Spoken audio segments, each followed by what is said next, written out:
Hi, I'm Steve from Mills Motion, and today I want to share with you 5 tips for shooting more professional product demo videos.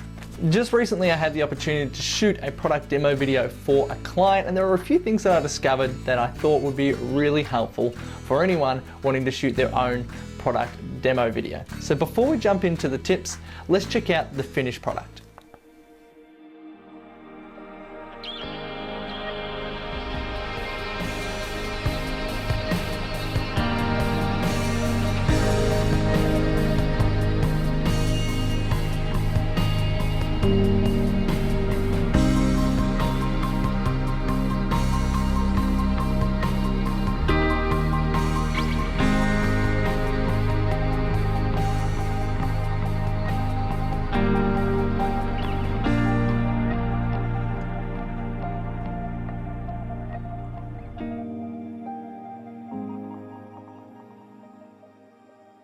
So what you saw just there was actually a short excerpt from a larger promotional video that I made.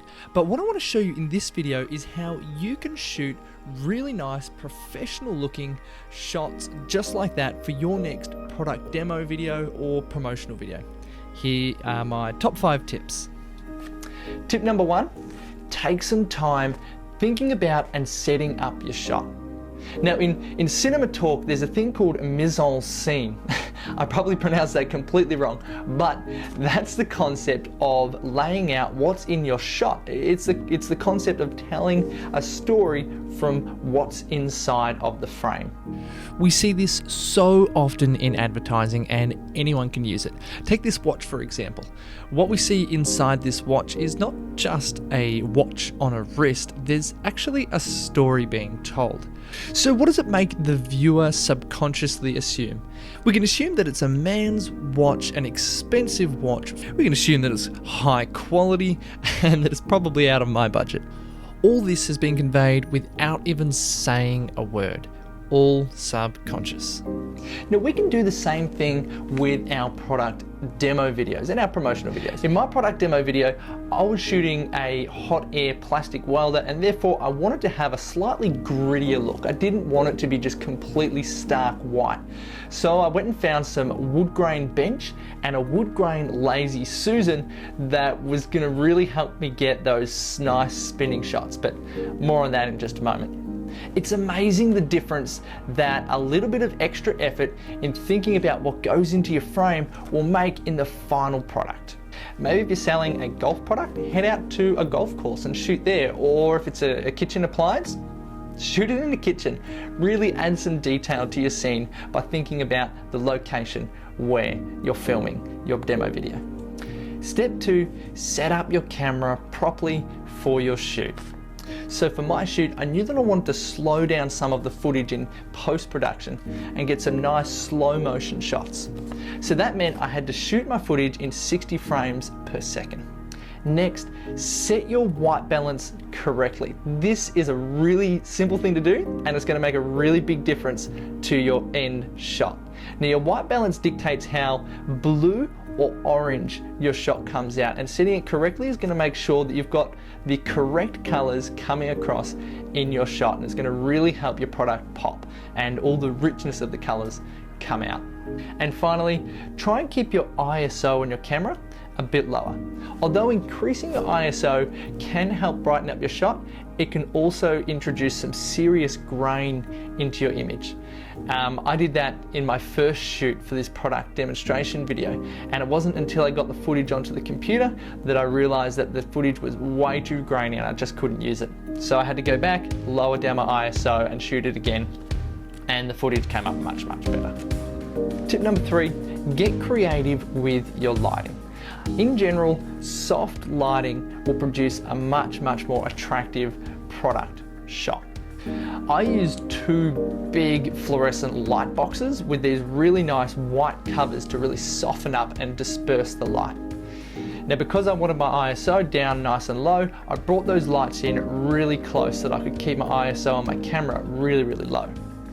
Now if you don't have light boxes, that's okay. You can pick up either some light boxes on eBay for a pretty good price.